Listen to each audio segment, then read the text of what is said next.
Hello and most welcome friends, बहुत बहुत स्वागत है आपका अपने चैनल ट्रिकी समर्जित में। तो बेसिकली आज हम लोग बात करने वाले हैं चैप्टर 2 फिजिक्स एंड मैथमेटिक्स के एक्सरसाइज क्वेश्चन के बारे में। और इस वीडियो में हम लोग बात करेंगे क्वेश्चन नंबर 1 से लेकर क्वेश्चन नंबर 10 तक डिटेल्ड सॉल्यूशन। और 1 से 10 तक जितने भी क्वेश्चन होगा उसके हम लोग डिटेल में बात करेंगे उसके ऊपर। तो चलिए स्टार्ट करते हैं। ओके, तो पहला क्वेश्चन जो है हमारा, a vector a makes an angle of 20 degree and b makes an angle of 110 degree with the x-axis the magnitude of these vector are 3 metre and 4 metre respectively find the resultant। तो देखो क्या बोल रहा है कि हमारे पास एक x-axis है और इसके ऊपर एक वेक्टर है, इसके ऊपर एक वेक्टर है a जो कि कुछ इसके साथ 110 डिग्री बना रहा है और a जो है वो मात्र 20 डिग्री बना रहा है। तो हम लोग एक वेक्टर बना लेते हैं यहाँ पे जो कि a है, ये यहाँ से 20 डिग्री का एंगल बना रहा है। एक दूसरा वेक्टर है b जो कि x एक्सिस के साथ इसके साथ टोटल टोटल 110 डिग्री का एंगल बना रहा है। ओके, इस तरीके से ये हमारा b है और ये हमारा a है। a का मैग्नीट्यूड दिया हुआ है हमारे पास 3 मीटर और b का मैग्नीट्यूड दिया हुआ है हमारे पास 4 मीटर। ओके, तो देखो मैग्नीट्यूड ऑफ a हमारे पास दिया हुआ है 3 मीटर, मैग्नीट्यूड ऑफ b जो दिया हुआ है हमारे पास वो 4 मीटर दिया हुआ है। अब से रिजल्टेंट पूछा जा रहा है, मतलब a प्लस b का वैल्यू पूछा जा रहा है। तो a प्लस b का जो फॉर्मूला होता है ना, ये वाला मैग्नीट्यूड ऑफ a, इसके अनुसार हम निकाल देंगे a plus B two mod a mod b into cos theta. अब यहाँ समझने वाली बात यह है कि थीटा तो एक ही है, तो हम लोग लेंगे कौन सा थीटा। तो मैं आपको पहले भी बता चुका हूँ समरी वाले वीडियो में और अभी भी मैं बता देता हूँ, ये जो थीटा होता है ना वो दोनों वेक्टर के बीच का एंगल होता है। ए वेक्टर और बी वेक्टर का मान लेते हैं हम लोगों को रिजल्टेंट निकालना है। तो यहाँ पे ए वेक्टर ये, बी वेक्टर ये, तो इसके बीच का जो एंगल होगा उसे हम लोग थीटा बोलेंगे बेसिकली। ठीक है, तो यहाँ पे आप देख सकते हो लॉजिकली कि 110 पूरा है, 20 बस इतना है, तो जो इन दोनों के बीच का एंगल होगा, ये ए से बी तक के बीच का, वो 90 हो जाएगा। 110 में से 20 को माइनस करके निकाल देंगे वो, है ना। तो यहाँ पे थीटा का जो वैल्यू है वो 110 माइनस 20 डिग्री जो कि है 90 डिग्री। अब यहाँ से हम लोग वैल्यू निकाल सकते हैं। ए का स्क्वायर जो भी है वैल्यू पुट कर देंगे हम लोग। ए का स्क्वायर हो जाएगा 9, बी का स्क्वायर हो जाएगा 16 और 2 इंटू ए बी यानी 3 इंटू 4 इंटू कॉस 90। कॉस 90 का वैल्यू अब 1 होता है और यह सॉरी कॉस 90 का वैल्यू 0 होता है।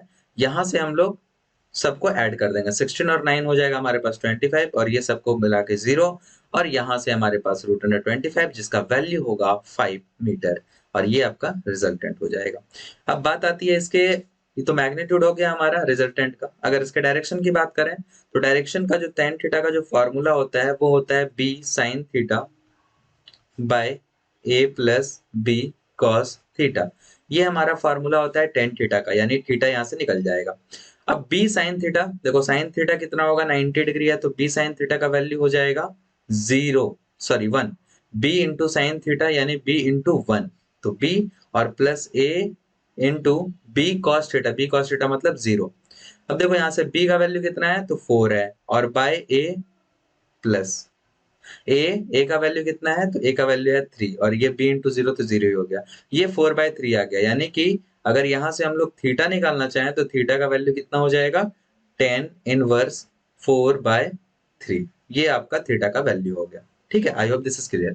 अब आते हैं नेक्स्ट क्वेश्चन में जो कि है क्वेश्चन नंबर 2।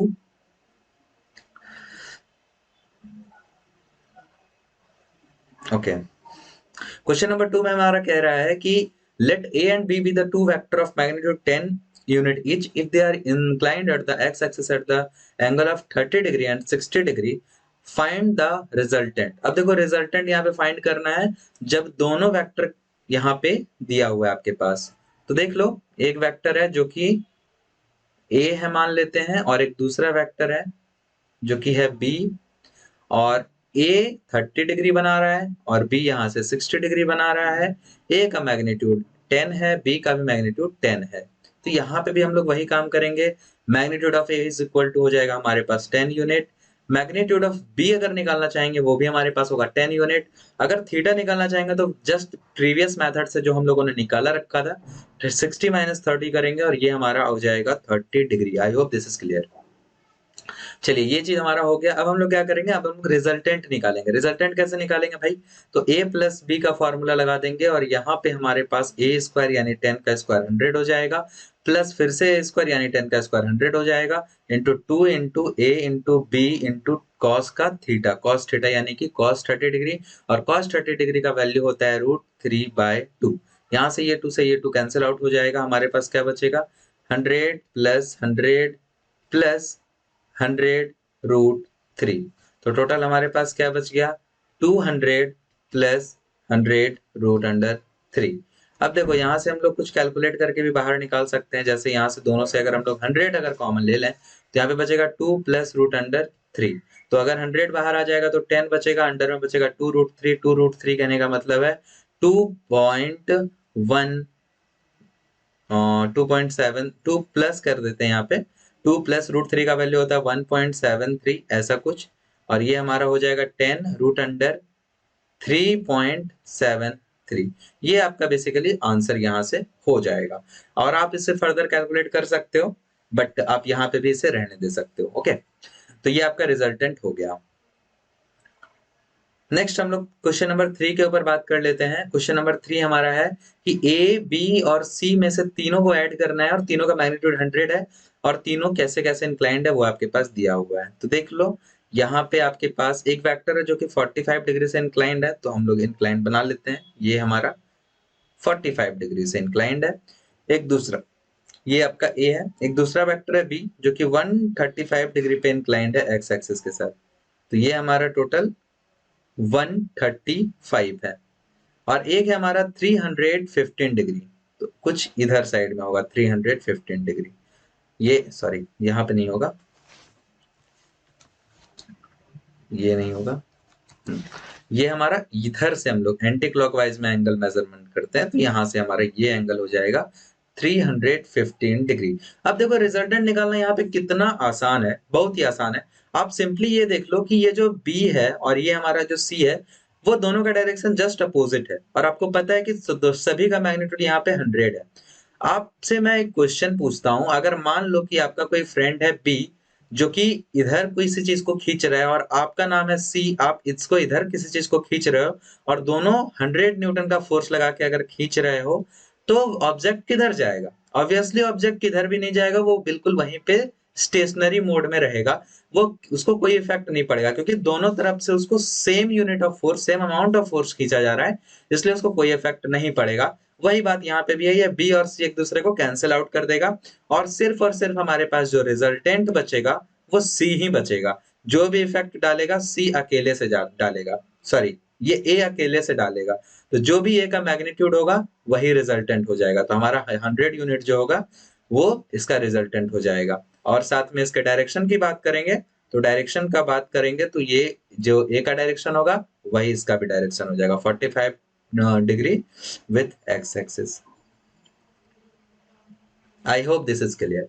अब आप चाहो तो इसे बहुत लंबे तरीके से भी बना सकते हो। आप क्या करोगे, ए का एक्स कंपोनेंट वाई कंपोनेंट अलग निकालोगे, बी का एक्स वाई कंपोनेंट अलग अलग निकालोगे, सी का एक्स वाई कंपोनेंट अलग अलग निकालोगे, फिर सभी का एक्स कंपोनेंट को एक साथ ऐड करोगे और सभी का वाई कंपोनेंट को एक साथ ऐड करोगे, तो आपके पास एक वेक्टर आ जाएगा, और फिर उस वेक्टर का आपको मैग्नीट्यूड निकालना पड़ेगा, तो वो वेक्टर का जो मैग्नीट्यूड आएगा वो आपका 100 आ जाएगा। तो उतना लेंथी करने से कोई फायदा नहीं है, हम लोग डायरेक्टली यहाँ से बना सकते हैं, और आप चाहो तो लॉन्ग बनाना है तो वहां से भी बना सकते हो। तो चलिए नेक्स्ट क्वेश्चन की तरफ बढ़ते हैं। क्वेश्चन नंबर 4 हमारा कह रहा है, let a is equal to 4i plus 3j, एक second, b is equal to 3i plus 4j। आपको मैग्नीट्यूड निकालना है। मैग्नीट्यूड आप कह सकते हो, पहले तो a का निकालना है, फिर b का निकालना है, फिर a प्लस b का, फिर a माइनस b का निकालना है। तो सिंपल सा चीज है, हम लोग फटाफट स्टार्ट कर रहे हैं। a इज इक्वल टू हमारे पास है 4i cap plus 3j cap, okay ऐसा कुछ। अब मैग्नीट्यूड का क्या फॉर्मूला होता है भाई, मैग्नीट्यूड का फॉर्मूला होता है तीनों कंपोनेंट, जितना भी कंपोनेंट है उसका स्क्वायर करके ऐड कर दो। तो यहाँ पे 4 है, 4 का स्क्वायर करेंगे, 3 है तो 3 का स्क्वायर करेंगे, और कुछ नहीं है तो कुछ नहीं करेंगे। यहाँ पे 4 का स्क्वायर 16, 3 का स्क्वायर 9, तीन दोनों को ऐड करके हमारे पास आ जाता है 25। 25 का जो रूट अंडर हो जाएगा वो हो जाएगा 5, और यहाँ से हम इसको कैंसिल आउट कर सकते हैं, ठीक है, सॉरी वैल्यू निकाल सकते हैं। ए का जो मैग्नीट्यूड हो जाएगा, मैग्नीट्यूड ऑफ ए वो हमारा 5 निकल गया। बी की बात करेंगे तो बी हमारे पास है 3i cap plus 4j cap. बहुत अच्छी। अब यहाँ पे अगर हम लोग b का मैग्नीट्यूड निकालेंगे तो कैसे निकालेंगे? सेम मेथड रहेगा। 3 का स्क्वायर प्लस 4 का स्क्वायर करेंगे, इसका कंपोनेंट है, और यहाँ पे 9 प्लस 16 हो जाएगा, और ये भी हमारे पास 25 ला के देगा, और इसका आंसर 5 हो जाएगा। चलिए बहुत अच्छी। नेक्स्ट हमारा a प्लस बी है, तो हम a प्लस बी पहले निकाल लेंगे। तो a हमारा है 3i cap plus 4j cap, b हमारा है 4i cap plus 3j cap. एक बार कंफर्म कर लेते हैं। तो कंफर्म 4334। अच्छा, ए में 4 आगे है, तो हम लोग यहाँ पे नामकरण गलत कर दिए हैं। हम लोग ए में 4 आगे करेंगे, तो यहाँ से हम लोग एक काम करते हैं, इसमें ए को हम लोगों को आगे करना है। तो ए भाई साहब आगे आ जाओ। ए ये वाला है, बी ये वाला है, तो हम लोगों का 4th नंबर का क्वेश्चन था ए प्लस बी का मैग्नीट्यूड निकालना है। तो ए प्लस बी का मैग्नीट्यूड निकालने से पहले हम लोग ए प्लस बी निकाल लेंगे। तो ए प्लस बी कैसे निकलेगा? ए प्लस बी निकालने के लिए हम लोग दोनों के एक्स कंपोनेंट को बस ऐड कर देंगे। तो 3 प्लस 4 7i कैप हो जाएगा, और 4 प्लस 3 7j कैप हो जाएगा। आई थिंक यहाँ तक आपको कोई समस्या होगी ही नहीं, क्योंकि एक्स कंपोनेंट दोनों को ऐड करके हम लोग ए प्लस बी डायरेक्टली लिख सकते हैं। तो ए का स्क्वायर हो जाएगा 7 स्क्वायर प्लस 7 स्क्वायर, यानी कि 49 प्लस 49, यानी कि रूट अंडर 98, 7√2। ओके, ये चीज 5 में हमारा जो आंसर होगा वो a माइनस बी से निकलेगा। अब a माइनस बी निकालने से पहले हम लोग a माइनस बी निकालना पड़ेगा, उसका मैग्नीट्यूड निकालने से पहले लिखेंगे 4 minus 3i cap plus 3 minus 4j cap.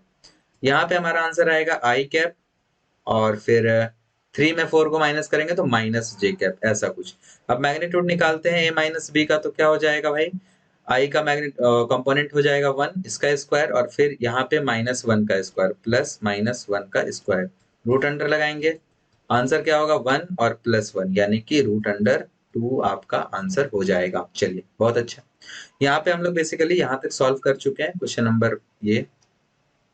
अब नेक्स्ट क्वेश्चन पे आते हैं। क्वेश्चन नंबर जो हमारा है 5। यहाँ पे आपको थोड़ा सा इंटरेस्टिंग क्वेश्चन देखने को मिल रहा है अभी तक का, क्योंकि अभी तक जो भी था क्वेश्चन वो बच्चे वाला क्वेश्चन था बिल्कुल। तो अब यहाँ पे कुछ फिगर में दिया हुआ है, अब इसमें बोला जा रहा है कि आपको मैग्नीट्यूड निकालना है इस फिगर को देख करके। टोटल का मैग्नीट्यूड 3 वेक्टर है, एक इधर जा रहा है, एक ऊपर जा रहा है बीसी, और एक है डीई। 3 वेक्टर है, तीनों वेक्टर का आपको मैग्नीट्यूड निकालना है ओवरऑल। तो बेसिकली हम लोग क्या करने वाले हैं, हम लोग बहुत ही इंटरेस्टिंग तरीके से इसको निकालेंगे। पहले क्या करेंगे, हम लोग सभी का एक्स कंपोनेंट निकालेंगे, फिर हम लोग इसका वाई कंपोनेंट निकालेंगे, और तब जाके हम लोग ओवरऑल को सॉल्व कर देंगे। तो सबसे पहले हम लोग ओए का निकाल देते हैं। तो देख लो यहाँ पे OA का जो एक्स कंपोनेंट होगा भाई, का कॉस कंपोनेंट निकालने के लिए एक्स का कंपोनेंट निकाल लेंगे, तो ये हो जाएगा हमारा 2 cos थीटा, यानी 2 cos 30। एक्स के साथ थीटा बना रहा है, तो एक्स कंपोनेंट का कॉस कंपोनेंट हो जाएगा। उसी तरह वाई के साथ वो साइन का कंपोनेंट को मल्टीप्लाई कर देंगे, साइन थीटा। तो हमारे पास जो इसका एक्स कंपोनेंट आ जाएगा वो क्या आ जाएगा? 2 इंटू कॉस 30 का वैल्यू हो जाता है √3/2, यानी इसका जो वैल्यू होगा वो हो जाएगा √3। 2 साइन 30 का वैल्यू क्या होता है? 1/2, यानी कि इसका जो वैल्यू हो जाएगा वो हो जाएगा 1। ठीक है। OA का जो √3 निकला है वो एक्स कंपोनेंट हो गया, और यहाँ पे 1 इसका वाई कंपोनेंट हो गया। चलिए बहुत अच्छे। अब हम लोग आते हैं BC में। ओके, तो BC में क्या होगा, एक्स कंपोनेंट कैसे निकालेंगे? तो एक्स के साथ वो कितने डिग्री का एंगल बना रहा है? तो एक्स के साथ बेसिकली वो 60 डिग्री का एंगल नहीं बना रहा है। आप कंफ्यूज मत करना, यहाँ पे 60 डिग्री का बिल्कुल एंगल नहीं बन रहा है।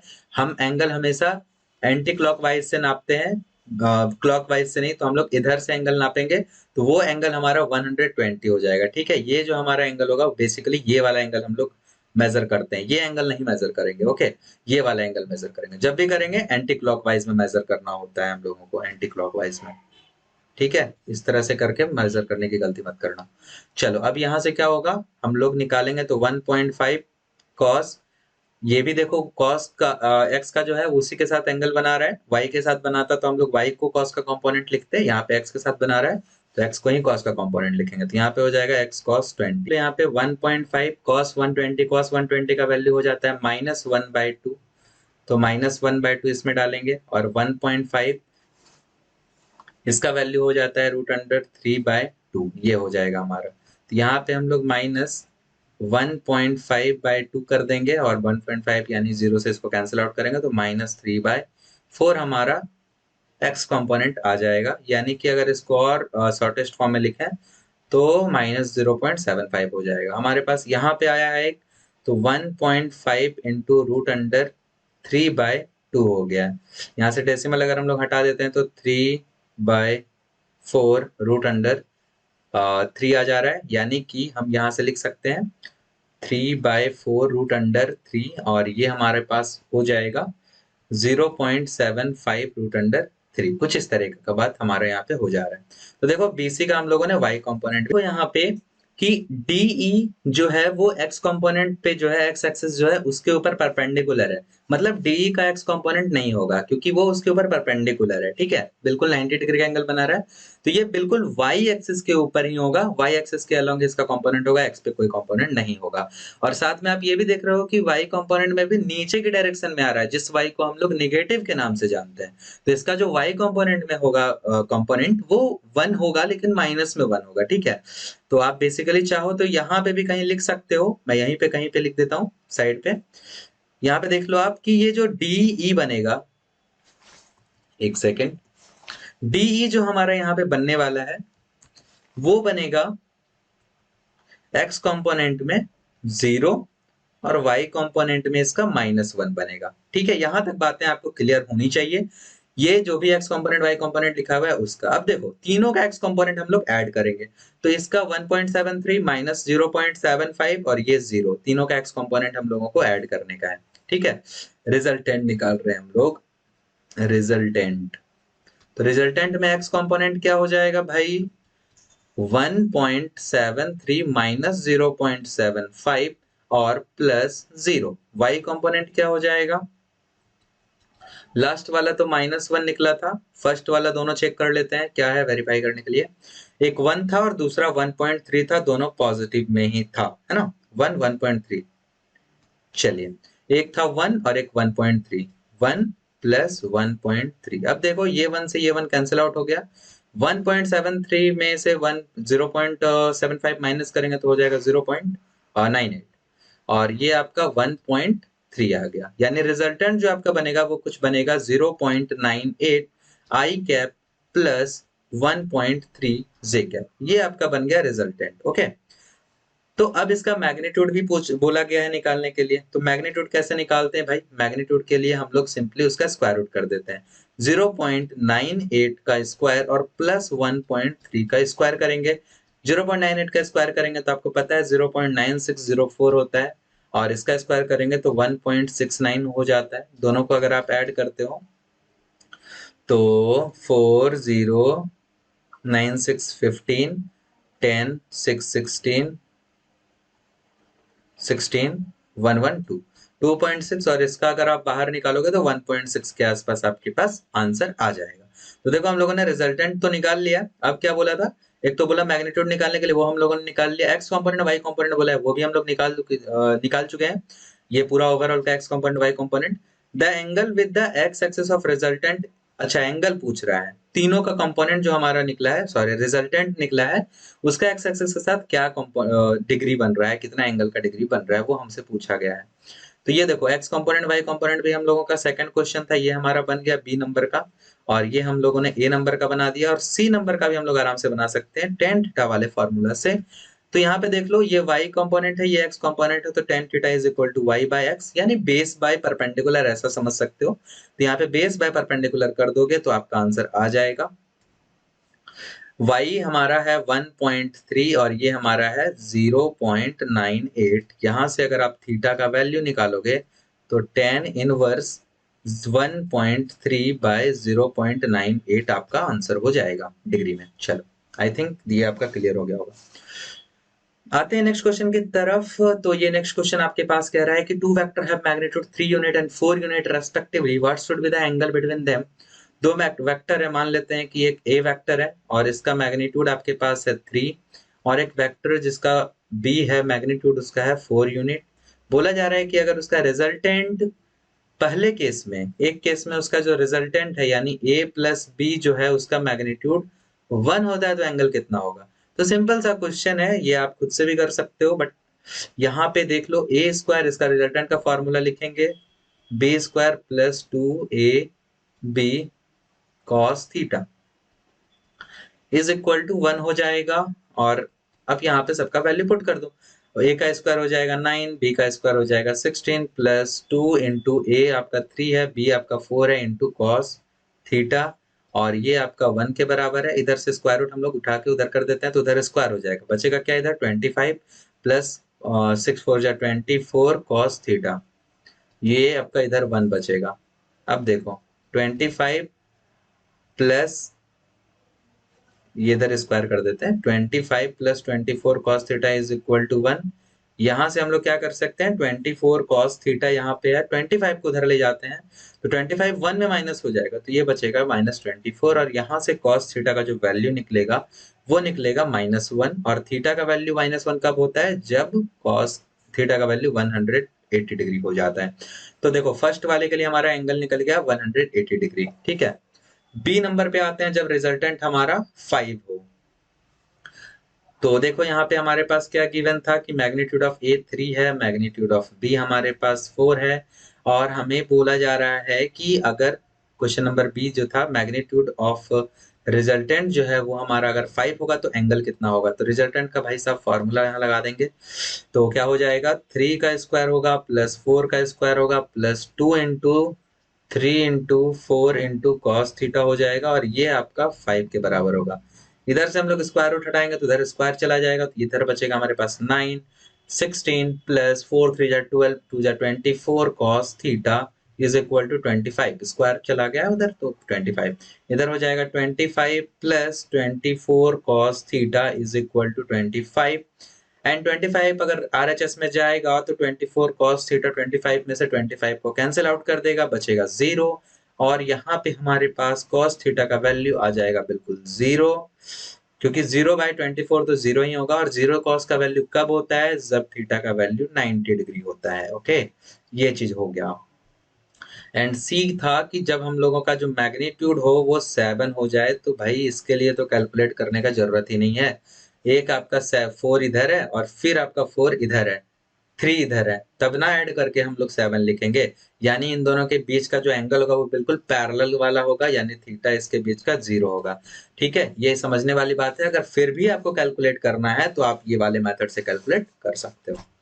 ठीक है, तो चलिए ये वाला आपको समझ में आ गया होगा, ये पैरेलली रखा जाएगा तभी यहाँ पे 7 होगा। ओके, तो नेक्स्ट हम लोग बात करते हैं नेक्स्ट क्वेश्चन के ऊपर। तो हमारा जो नेक्स्ट क्वेश्चन है वो है कि spy report about suspected car, एक सस्पेक्टेड कार है जिसके ऊपर एक जासूस का नजर पड़ता है, और वो कार को वो ऐसे देखता है कि वो कार जो है वो ईस्ट की तरफ जाती है 2 किलोमीटर, तो ईस्ट की तरफ हम लोग 2 किलोमीटर ले जाते हैं, और परपेंडिकुलर लेफ्ट टर्न मार के वो 500 मीटर तक जाती है। तो यहाँ पे परपेंडिकुलर लेफ्ट टर्न मारा गया है और 500 मीटर तक गया है वो, और फिर वो परपेंडिकुलरली राइट मारता है और 4 किलोमीटर तक जाता है।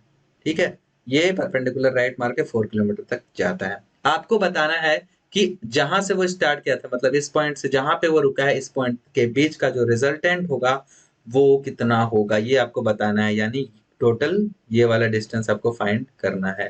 ठीक है, तो यहाँ बेसिक सा बात है भाई, आप बिल्कुल फाइंड इसको कर सकते हो, कोई रॉकेट साइंस नहीं है इसमें। आप क्या करो, इसको यहाँ पे एक व्हाइट लाइन डॉट ड्रॉ कर दो, और यहाँ पे अपने मन से परपेंडिकुलर ड्रॉ कर दो। अब मैं आपसे पूछूं तो आप इसका जवाब तो आराम से दे सकते हो कि ये जो व्हाइट लाइन मैंने हॉरिजॉन्टल खींचा है उसका लेंथ कितना होगा, तो भाई साहब 4 होगा। क्यों? क्योंकि ऊपर 4 है तो नीचे भी 4 ही होगा। वैसे ही ये वाला जो वर्टिकल व्हाइट लाइन है उसका लेंथ कितना होगा, तो उसका भी लेंथ 400 मीटर होगा, है ना। इसमें कोई दिक्कत नहीं होना चाहिए। अब इसमें भी कोई दिक्कत नहीं होना चाहिए कि ये हम लोगों ने परपेंडिकुलर खींचा है। अब यहाँ पे आपको ये दिक्कत बिल्कुल नहीं होनी चाहिए कि ये जो आपको ट्रायंगल दिख रहा है ABC वो एक राइट ट्रायंगल है ना। तो हम लोग क्या करेंगे, इन ट्रायंगल ABC एक राइट ट्रायंगल है, हमें यहाँ पे बेस पता है ना, बेस हमारा है 6 किलोमीटर, परपेंडिकुलर पता है 500 मीटर, जो कि होता है बेसिकली 0.5 किलोमीटर। हमें पता करना है हाइपोटेनस, जो कि उसका डिस्प्लेसमेंट है। तो सिंपल सा क्वेश्चन है भाई, बेस का स्क्वायर प्लस परपेंडिकुलर का स्क्वायर कर दो, आपके पास आपका आंसर आ जाएगा। 6 का स्क्वायर होता है 36, 0.5 का स्क्वायर होता है 0.25। आपके पास जो आंसर आएगा वो हो जाएगा 36.25। ओके, ये आपका बेसिकली आंसर हो गया। ठीक है, 36.25 आपका रूट अंडर जो भी है इसका डिस्प्लेसमेंट जो है वो इसका बेसिकली आंसर हो गया। फिर आप यहाँ पे इसका अगर वैल्यू निकालोगे तो 6.02 किलोमीटर आपका आंसर आ जाएगा। बिल्कुल ठीक है। और फिर आप यहाँ पे आप एंगल भी पता कर सकते हो, थीटा भी, क्योंकि आपको वेक्टर निकालना है, इसमें डिस्प्लेसमेंट है ना, तो डिस्प्लेसमेंट वेक्टर होता है जिसमें डायरेक्शन भी होता है। तो आप यहाँ पे डायरेक्शन निकालने के लिए क्या करोगे, टेन थीटा का यूज करेंगे, है ना, टेन थीटा। और टेन थीटा कैसे निकालते हैं, बेस बाय परपेंडिकुलर, नहीं परपेंडिकुलर बाय बेस। ओके, तो परपेंडिकुलर हमारे पास क्या है 0.5 है, बेस कितना है भाई 6 है, तो 0.5 से ये 6 कटेगा 12 बार में, ये 1 बार में, तो ये जो हमारे पास थीटा का वैल्यू आएगा वो निकलेगा 10 inverse 1/12। Okay, I hope this is clear. Next हमारा है क्वेश्चन नंबर 8। क्वेश्चन नंबर 8 और ज्यादा इंटरेस्टिंग है, कैरम बोर्ड का सवाल है ये, आपने बहुत खेला होगा कैरम बोर्ड। और यहाँ पे एक रानी है, क्वीन है, जो कि सेंटर पे ही रहती है। और इस सेंटर में पहले मैं आपको एक कैरम बोर्ड बना देता हूँ। आई होप ये कैरम बोर्ड उतना अच्छा तो नहीं लगेगा, बट फिर भी क्वेश्चन बनाने के लायक ठीक ही है। तो ये हमारा कैरम बोर्ड है और यहाँ पे एक रानी खड़ी हुई है, बैठी हुई है बेसिकली। अब यहाँ पे क्या होता है कि एक बंदा कैरम बोर्ड खेल रहा होता है, ये यहाँ से इसको स्ट्राइक करता है। स्ट्राइक ऐसा करता है कि ये सामने वाले फ्रंट एज पे जाती है, फ्रंट एज से जाने के बाद ये कुछ यहाँ पे इस वाले होल में एंटर कर जाती है। प्रो प्लेयर है एकदम, डायरेक्ट यहां से अगर मारता है, स्ट्राइक करता है तो डायरेक्ट यहाँ पे वो पहुंचा देता है। तो बिल्कुल भाई साहब ये प्रो प्लेयर है। साथ में ये भी बोल रहा है कि ये सब 4 फीट का है, स्क्वायर है तो 4 फीट का होगा, बिल्कुल है ना। तो यहाँ से यहाँ तक जहां पे वो रानी बैठी हुई है, वहां से यहाँ तक का जो डिस्टेंस होगा वो 2 मीटर का हो जाएगा, क्योंकि इसका हाफ हो जाएगा बेसिकली, है ना, ये 2 मीटर का हो जाएगा। अब देखो यहाँ पे आपको एक चीज समझ में आनी चाहिए, वो अगर आपको समझ में आ गया तो क्वेश्चन डन है, अगर नहीं तो प्रॉब्लम होगा बनाने में। क्या क्वेश्चन में समझ में आना चाहिए, देखो अगर मैं यहाँ से एक परपेंडिकुलर खींच दे रहा हूँ, ये परपेंडिकुलर है मान लो, तो यहाँ से एक ही केस ऐसा हो सकता है जिसमें ये सामने वाले एज से इस वाले होल में आएगी, और वो केस है कि इन दोनों के बीच का जो एंगल होगा परपेंडिकुलर के बीच का वो थीटा थीटा होगा, दोनों सेम होगा। अगर ऐसा नहीं होता है तो वो होल में नहीं जा पाएगी वो क्वीन। ठीक है, यही एक केस है, अगर थीटा ऊपर नीचे हो गया, एक 30 और एक 35 हो गया, तो वो नहीं जा पाएगी। अपने रिफ्लेक्शन ऑफ लाइट का जो रूल होता है, law of reflection of light, उसमें पढ़ा होगा कि इंसिडेंट एंगल और रिफ्लेक्टेड एंगल दोनों सेम होता है, तो सेम बात यहाँ पे भी वही है, वो तभी होल में जा पाएगी जब यहाँ पे एंगल दोनों का सेम होगा। ओके, ये चीज, तो ये थीटा हमारा सेम है। अब थीटा तो पता कर लिए, बट थीटा का करेंगे क्या।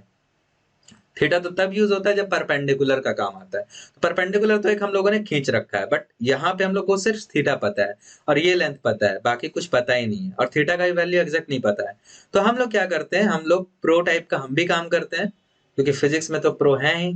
तो यहाँ पे हम लोग क्या करेंगे, बेसिकली इसको एक्स मान लेंगे यहाँ से यहाँ तक। ओके, और यहाँ से यहाँ तक हम लोग क्या मान सकते हैं। अब आप बोलोगे कि यहाँ से यहाँ तक टोटल तो 2 होगा ना सर, यहाँ पे जब 2 होगा तो भाई साहब ये x है, तो ये क्या हो जाएगा 2 माइनस एक्स हो जाएगा। ये बात समझ में आ रही होगी आपको। ओके, और फिर देखो यहाँ पे भी थीटा का वैल्यू है। क्वेश्चन थोड़ा पढ़ोगे तो आपको समझ में आएगा कि सेंटर टू फ्रंट एज के बारे में पहले पूछ रहा है, यानी कि पहले यहां से इसको O मान लेते हैं, इसको A मान लेते हैं, इसको B मान लेते हैं। तो पहले O से A के बारे में पूछा है, फिर A से B के बारे में पूछा है, और फिर B से O के बारे में वापस से पूछा है। ओके, ऐसा है। तो हम लोग क्या करेंगे, यहाँ पे एक लाइन यहाँ पे भी खींचेंगे। बोलोगे यहाँ पे क्यों खींचेंगे, यहाँ पे इसलिए खींचेंगे ताकि हमारा OA निकल पाए। OA निकलेगा तब ना हम लोग आगे बढ़ेंगे। एक क्वेश्चन तो OA को निकालना भी है, इसमें हम लोगों को OA निकालना है, फ्रंट एज टू होल यहाँ पे हम लोगों को OA भी निकालना है, और यहाँ पे हम लोगों को OB निकालना है। ओके, तो चलिए हम लोग स्टार्ट करते हैं। तो देखो इन ट्रेंगल, सबसे पहले हम लोग ट्रेंगल कौन से बड़े वाले में बात कर लेते हैं, A B, और यहाँ पे कुछ नहीं है तो हम लोग यहाँ पे अपने मन से C डाल देते हैं। In triangle ABC, tan theta. अब टेन थीटा ही क्यों लेंगे, क्योंकि हम लोगों को परपेंडिकुलर और बेस ही पता है। परपेंडिकुलर कितना है, परपेंडिकुलर हमारा AC है, और बेस कितना है, बेस हमारा BC है, AC 4 दिया हुआ है, और हम लोगों ने बेस यहाँ पे मान रखा है 2 माइनस एक्स। चलो, एंड इन ट्रेंगल छोटा वाला में O, इसका भी कुछ नाम दे देते हैं D। ओ ए डी में हमारा अगर tan थीटा निकालने की बारी आई तो क्या निकालेंगे, यहाँ पे भी परपेंडिकुलर बाय बेस। परपेंडिकुलर क्या होगा भाई, यहाँ पे AD परपेंडिकुलर हो जाएगा और बेस हमारा DO हो जाएगा। परपेंडिकुलर AD हम लोगों को पता है कि वो 2 है क्योंकि मिड में खड़ी हुई है वो क्वीन, और OD हम लोगों ने माना है x, तो ये हमारा x हो जाएगा। अब आप देखो इक्वेशन 1 और इक्वेशन 2 दोनों tan थीटा है, तो हम लोग इस दोनों को इक्वेट कर सकते हैं, ठीक है। तो हम लोग यहाँ पे इक्वेटिंग 1 एंड 2 करते हैं, तो इक्वेट जब कर देंगे हम लोग तो 4 minus 2 by X by 2 by X, 2 से ये 4 कट गया 2 बार में। अब हम लोग क्रॉस मल्टीप्लाई कर देंगे तो हमारे पास बचेगा 2x is equal to 2 minus X, ये x को अगर इधर भेज देते हैं तो हमारे पास हो जाएगा 3x इज इक्वल टू 2, और यहाँ से हमारे पास x का वैल्यू आ जाएगा 2/3। I hope there is no any doubt. x का वैल्यू हमारे पास 2/3 आ गया। चलिए बहुत ही बढ़िया, यहाँ पे हमारे पास x का वैल्यू आ गया है, ठीक है। अब हमें क्या कैलकुलेट करना है, ये था x, ठीक है, ये x था और ये आपका 2 था, ये वाला जो AD है वो 2 है, तो वापस से हम लोग ट्रायंगल में ही काम करेंगे, ठीक है।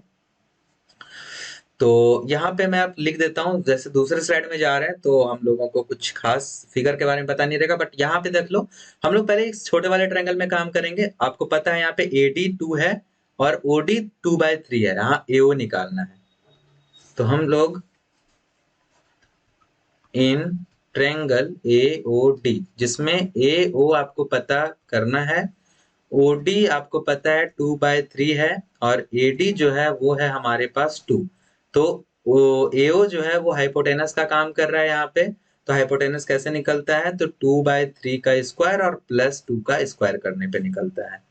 तो यहाँ पे 2 का स्क्वायर करेंगे तो 4/9 और प्लस यहाँ पे 4 हो जाएगा, आप ऐड कर दोगे इसको तो 9 4 जा 36 और 4 40/9 आ जाएगा। 40/9 को अगर आप बाहर निकालोगे तो 40 को जब आप बाहर निकालोगे तो 4 यहाँ से बाहर निकलेगा जो कि हो जाएगा 2, और 3 यहाँ से बाहर निकलेगा, ये 3, ये बचेगा आपके पास AO का वैल्यू, ठीक है। आपका पहला आंसर AO आ गया।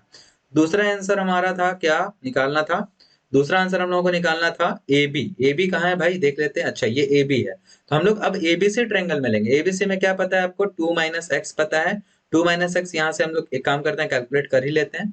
तो 2 माइनस एक्स कैसे कैलकुलेट होगा, तो 2 में से जब x को माइनस करेंगे तो 2 माइनस 2/3 यानी 3 2 जा 6 में 2 गया तो 4/3 हो जाएगा, ठीक है। ये हमारा 4/3, ये वाला इसका वैल्यू हो गया इसके बेस का, यानी 4/3। और ये बेस आपको पता है, परपेंडिकुलर पता है 4, 4/3 आपको ए बी निकालना है। तो हम लोग लिखेंगे in triangle A B C. इसमें क्या हो जाएगा, इसमें आपको पता है कि क्या पता है, एक सेकेंड, हमें पता है AC के बारे में और BC के बारे में। AC जो है हमारा 4 है और BC जो है हमारा 4/3 हम लोगों ने कैलकुलेट करा है। हमें क्या निकालना है, हमें निकालना है AC BC पता है, तो AB निकालने का है, और AB यहाँ पे भी परपेंडिकुलर है। तो 4 4 जा 16, इसका स्क्वायर करेंगे 9, ये हो जाएगा 16, 69 जा 140।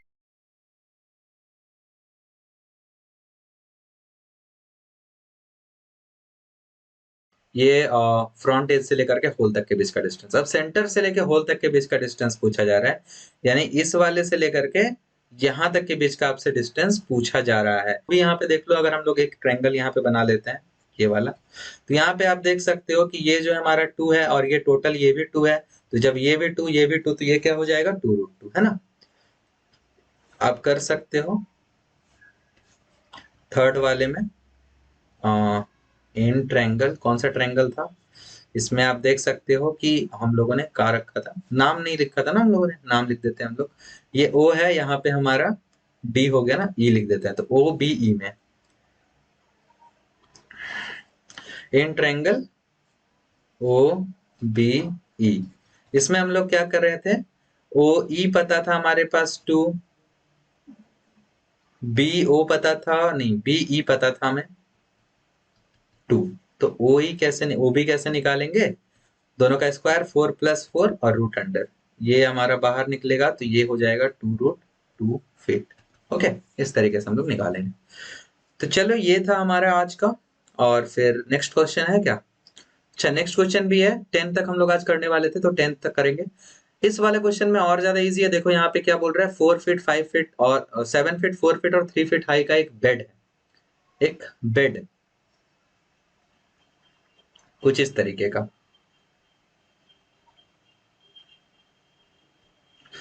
ओके, ये इसमें क्या बोला जा रहा है, 7/4 फीट है, यानी ये 7 है, ये 4 है, और ये जो हाइट है वो 3 फीट है।